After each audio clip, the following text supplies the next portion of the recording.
সকালের একটা হেলদি নাস্তা আমাদের সারা দিনের এনার্জিকে আরও বেশি জাগ্রত করে।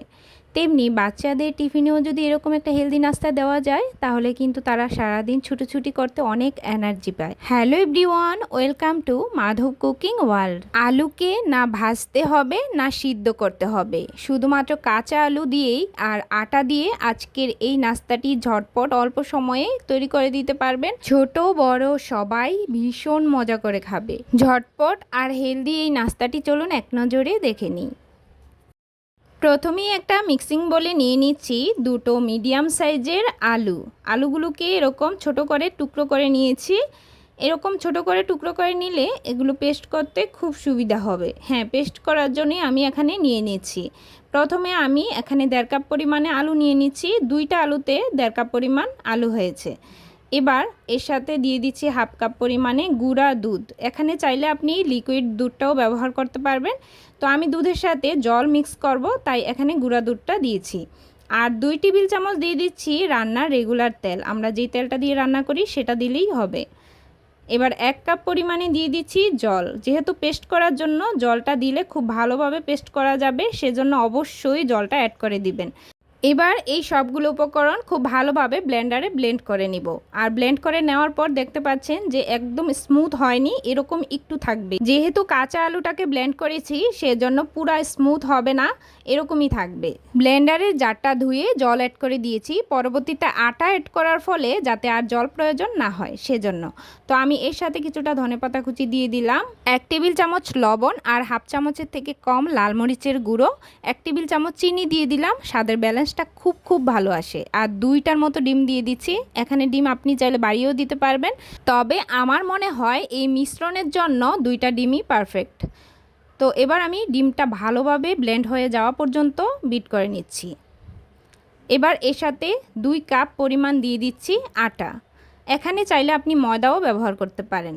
আটাটাকে দেওয়ার পর খুব ভালোভাবে মিশিয়ে নিচ্ছি। যদি এরই মাঝে মনে হয় যে ব্যাটারটা একটু ঘন মনে হচ্ছে তাহলে একটু জলও অ্যাড করে দিতে পারেন। রেসিপিটি যদি এ পর্যন্ত ভালো লেগে থাকে তাহলে প্লিজ একটা লাইক করে দিবেন। চ্যানেলে নতুন হয়ে থাকলে সাবস্ক্রাইব করে রাখার অনুরোধ রইল। আর যদি আগে থেকেই করা থাকে তাহলে আপনাকে অসংখ্য ধন্যবাদ। এরই মাঝে মিশ্রণটা খুব ভালোভাবে মেশানো হয়ে গেল। আর দেখুন এরকম পাতলা হবে, তবে খুব বেশি পাতলাও করা যাবে না। ঘনত্বটা ঠিক এরকম মিডিয়াম করে নিতে হবে। এবার একটা সাইডে রেখে আমি প্যানটা খুব ভালোভাবে গরম করে তাতে কিছুটা পরিমাণ তেল দিয়ে দিলাম। তেলটা যখন একটু ভালো করে গরম হয়ে আসবে এখানে আমি 2 হাতা পরিমাণ ব্যাটার দিয়ে দিচ্ছি। আর ব্যাটারটা দেওয়ার সাথে সাথেই ভালো করে নেড়ে একটু ছড়িয়ে দিচ্ছি।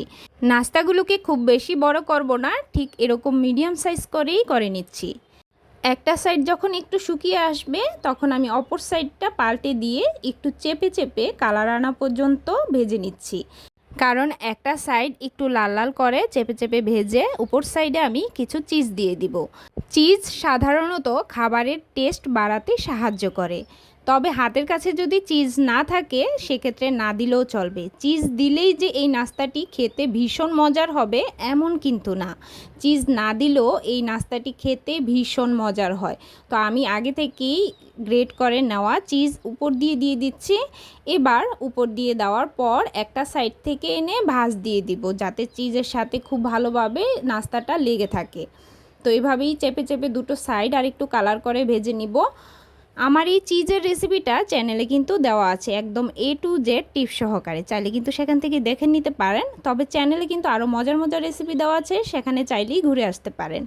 তো এভাবেই আমি প্রত্যেকটা নাস্তা চেপে চেপে ঠিক একইভাবে ভেজে তুলে নিচ্ছি। এই নাস্তাটি এত মজার হয় খেতে, আমি বলবো যে কোনো রকম ঝামেলা ছাড়াই এই নাস্তাটি তৈরি করতে পারবেন অনায়াসে।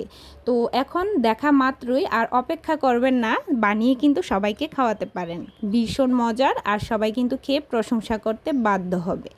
আজকের মতো ভিডিওটি এ পর্যন্তই। ধন্যবাদ সবাইকে।